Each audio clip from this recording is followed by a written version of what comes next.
Good day and welcome back to Iran Daily Newsfeed. According to Drug Control Headquarters, there are about 4.5 million drug users in Iran. An official of Iran's DCA says there are 4.4 million drug users in Iran between the ages of 15 and 64. Media reports indicate more than half of them are regular long-term drug users.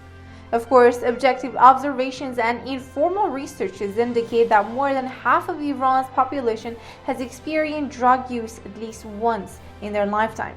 The most important issue is that the statistics provided by the Islamic authorities are based on individuals arrested for alleged drug-related crimes, which means a citizen who has been using drugs for years and has not been arrested so far is not included in the statistics.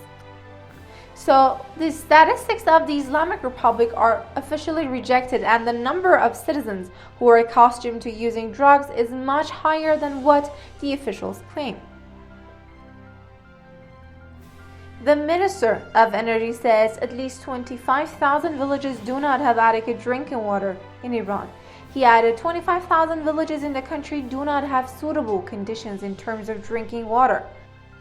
According to the latest reports, in Kermanshah province, western Iran, at least 70,000 of the rural population of this province are facing water stress.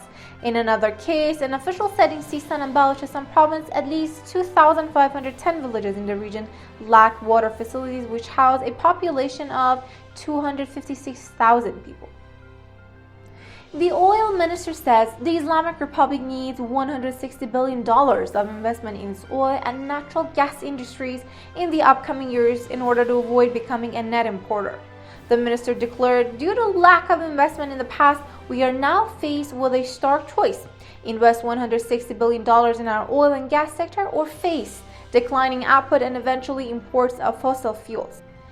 In the current year, Tehran's budget had a 50% deficit, or the approximate equivalent of 1 year's full oil export revenues.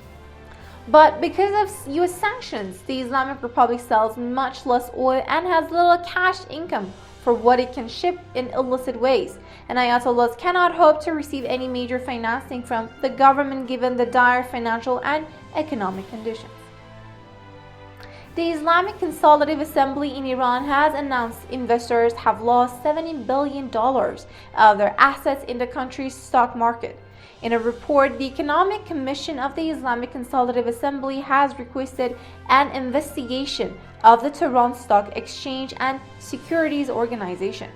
The report indicates the stock market index had fallen 30% in recent months and the retail investors had lost $70 billion.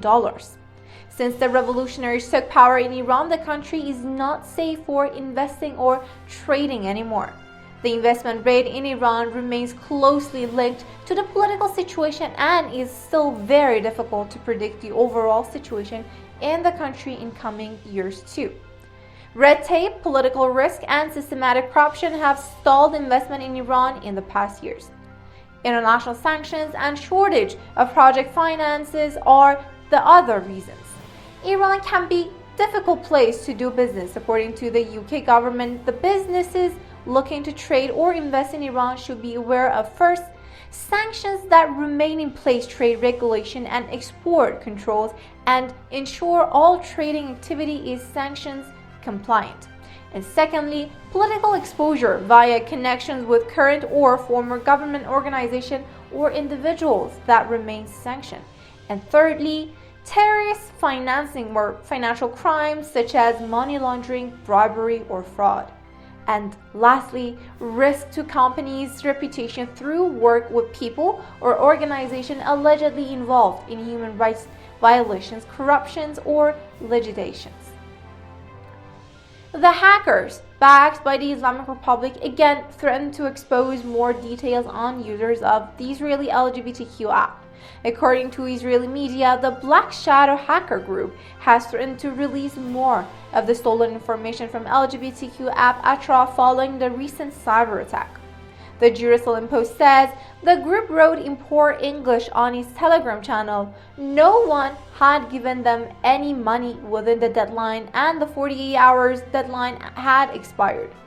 They have threatened to release more information and that this is not the end. We have more plans. In the latest online find, Tehran's foreign ministry spokesman, Khatibzadeh, accused the United States of insurgency, and Cruz called him a mouthpiece for the terrorist regime. In a tweet, Texas Senator Cruz slapped Khatibzadeh by quoting him, "Of course, a mouthpiece for Iran's terrorist regime thinks following the Constitution make America a rogue regime. But our president is not the Ayatollah. He can't murder or imprison political opponents, and yes, a future GOP president will tear up any Iran deal that isn't a treaty." Recently, in response to Joe Biden, the Republican senator said, "Nope, Joe Biden has zero constitutional authority to make the commitment unless any deal with Iran is ratified by the Senate as a treaty, which Biden knows will not happen. It is 100% certainty that any future Republican president will tear it up again." The Democrat President Joe Biden has given a pledge that if the U.S. returns to the Iran nuclear agreement, it will only subsequently live if Tehran breaks the terms of the deal. And that was all for today. I'm Kate, and thank you for the privilege of your time.